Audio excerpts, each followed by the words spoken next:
لیکن بعض چیزیں ایسی ہیں کہ جن کی طرف ہماری توجہ ہی نہیں ہے، اس کو ہم ناجائز اور حرام سمجھتے ہی نہیں، اور اس میں اچھے خاصے دیندار، نماز پڑھنے والے، تہجد گزار، صف اول کے پابند وہ لوگ بھی داخل ہیں کہ اس پہلو کی طرف ان کی نگاہ ہی نہیں جاتی کہ ہم کس طرح اپنے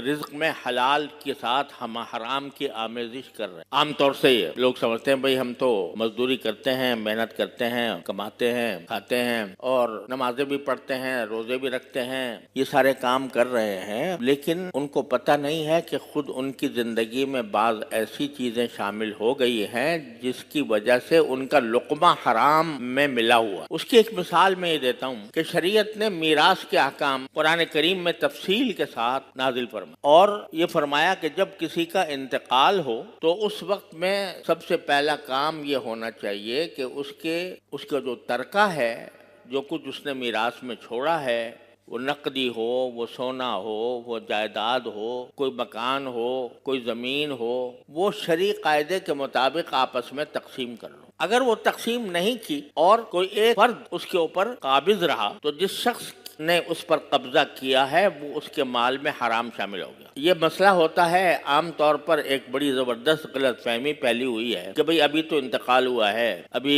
ایک دم سے ہم حصے بکھرے کرنے شروع کر دیں، بٹوارہ کرنے لگیں، یہ ہمیں اچھا نہیں لگتا کہ ابھی تو دنیا سے جانے والے کا کفن بھی میلا نہیں ہوا اور ابھی ہم اس کی جائیداد کا بٹوارہ شروع کر دیں۔ اس کو بہت برا سمجھا جاتا ہے، معیوب سمجھا جاتا ہے۔ حالانکہ شریعت کا حکم یہ ہے کہ جلد از جلد اس کی میراث کو تقسیم کرو، جس کا جو حصہ بنتا ہے اس کو وہ حصہ دو۔ اب مرتے ہی، انتقال ہوتے ہی اس کے تمام املاک وہ اس کے وارثوں کا حق بن، اب اس کی ملکیت نہیں رہی، وارث اس کے مالک۔ اب اگر اس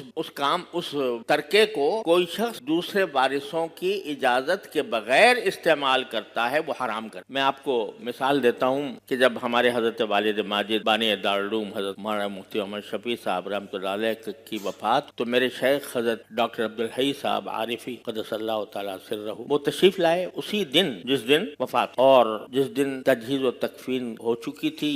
یا ہونے والی تھی، اب مجھے صحیح یاد نہیں رہا، اس وقت تشریف لائے تو طبیعت پر بہت زیادہ تھکاوٹ تھی۔ ایک تو صدمے کا اثر تھا، حضرت کو میرے والد ماجد رحمۃ اللہ علیہ سے بہت زیادہ محبت، صدمے کا اثر بھی تھا اور کچھ تھکن بھی تھی، تو کمزوری محسوس ہو رہی۔ تو ہم نے حضرت والد صاحب رحمۃ اللہ علیہ کے سرہانے ایک خمیرہ رکھا رہتا تھا، خمیرہ جو ذرا تقویت کے لیے ہوتا ہے، تو ہم وہ لے آئے کہ حضرت یہ تھوڑا سا خمیرہ تناول فرما لیں تاکہ آپ کی کمزوری دور ہو جائے۔ تو حضرت نے فرمایا بھائی یہ تم کیسے لے آئے، یہ تو اب ترکہ ہو گیا، یہ تو میراث کا حصہ ہو اور یہ اس میں میراث وارثوں کا حق بن گیا، تم نے کیسے اس کے اوپر تصرف کیا کہ مجھے لا کر دے دیا؟ ہم نے عرض کیا کہ الحمدللہ سارے ورثاء موجود ہیں، بالغ ہیں، عاقل ہیں، اور سب اپنی مرضی سے، اپنی خوشی سے یہ آپ کی خدمت میں پیش کر رہے ہیں، اس لیے آپ اس میں تعامل نہ فرمائیں۔ لیکن انہوں نے توجہ یہ دلائی کہ انتقال ہونے کے بعد سب سے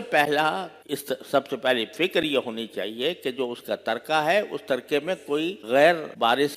کا تصرف نہ ہو۔ تو یہ شریعت کا حکم ہے، اور ہوتا یہ ہے کہ شروع میں تو کہتے ہیں بھائی ابھی تو ہم آپس میں بھائی ہیں، بہن بھائی ہیں، کیا لینا دینا، کیا تقسیم، کیا بٹوارہ، ہم تو بھائیوں کی طرح رہتے ہیں۔ جب ذرا وقت گزر جاتا ہے تو پھر اسی سے لڑائیاں اور جھگڑے کھڑے ہوتے ہیں۔ تو شریعت کا حکم یہ ہے کہ جلد از جلد ترکے کو تقسیم کرو جس طرح ممکن ہو۔ اب اگر ایک آدمی بڑا بھائی ہے، مثلا وہ ایک کاروبار اس کے والد چھوڑ کر گیا ہے، تو انتقال کے بعد بڑا بھائی تصرف کرتا ہے اس میں، کاروبار کو وہ سنبھالتا ہے، تو کاروبار کو سنبھالنے کے اندر اس کو یہ رکھنا چاہیے کہ آج کے دن سے یہ جو میں کاروبار کر رہا ہوں اس میں سارے میرے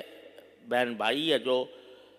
وارث ہیں وہ سب شریک ہیں۔ اس کے حساب سے اس کو یہ کرنا چاہیے کہ بھئی چونکہ ہم شریک ہیں، یا تو ہم فوراً اپنے حصے الگ کر لیں، یا اگر کاروبار آگے جاری رکھنا ہے تو تمام ورثاء سے اجازت لے کر اور کوئی معاملہ طے کر کے کہ اس کاروبار کو جب چلایا جائے گا تو اس میں نفع جائے گا تو وہ کس طرح تقسیم ہو، یہ کرنا لازمی ہے، ضروری ہے۔ اگر وہ شخص اس کاروبار پر اس نے قبضہ کر لیا یا وہ کاروبار چلاتا رہا، دوسرے وارثوں سے کچھ پوچھا نہیں، دوسرے وارثوں کی کوئی مرضی نہیں لی، تو اس کے کھانے میں حرام شامل ہو گیا۔